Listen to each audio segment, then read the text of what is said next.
Hey guys, it's Allan Whatmore here, and in this video, I want to talk to you about how you can use temperature checks as a way to gauge where you're at in a conversation with a prospect so you know exactly what it is that you need to work on in order to help them get to their goals.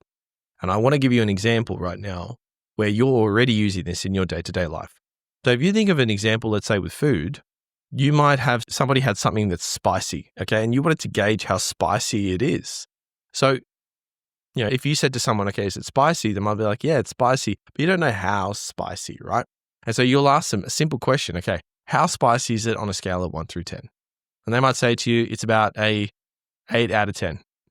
And so what happens is as a result, you're like, okay, gosh, okay, it's actually serious. Okay, it's very spicy. I should get you some milk or a drink or something around that lines. So you'll notice that the actions that you take heavily are dictated by the specificity around the answer that you get, especially when it comes to something broad, like how spicy is it? Another example is when it's used in pain. How painful is it on a scale of 1 to 10? And somebody says to you, it's about a 3 out of 10. You're like, okay, it's good. I can relax. I don't feel so anxious. So you can see how temperature checks, things that you're already using in your day-to-day life, the impact that it can have towards what you do thereon after. And so the same thing is what I'd like you to apply when you're having your sales conversations, right? Is to use temperature checks as a way to gauge where prospects are at after you've gone through the discovery, the pitch, and the post-pitch process. Because if you speak to someone and they seem really keen, okay, they're like, yeah, this is great. Like, I love it. They might seem really dialed in on the call, but then you're like, yeah, okay. So on a scale of 1 to 10, where 10 being, Allan, I loved it. It's going to get me to my goals. Versus a 1 where it's like, to be honest, Allan, I'm not too sure.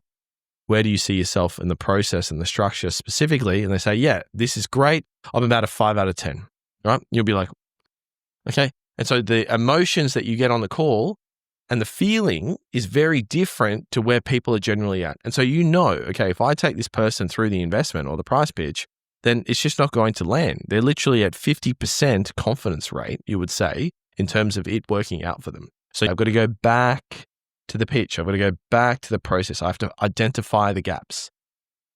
I have to ensure they understand everything. And you know that there's more work that you have to do. So super, super, super, super, super important stuff. One simple question that you can ask by doing a temp check will give you a much better indication on the specificity of someone's confidence levels. It could be how spicy something is, how much somebody is in pain. The examples go on.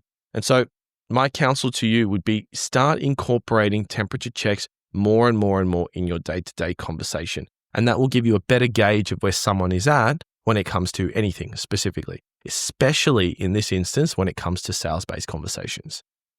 So hopefully that was able to give you some context. Anyways, if you'd like to see a system like this implemented for your business where we build a client acquisition system for you and help you with your sales process by leveraging temperature checks, there should be a link to book in a call below, which is absolutely fine, but you don't have to. That's cool. Otherwise, I hope this has given you context so that you have the confidence now to use temperature checks in your day-to-day sales conversations. My name is Allan. Thank you so much for your time. I hope you have a fantastic day, and I will speak to you soon.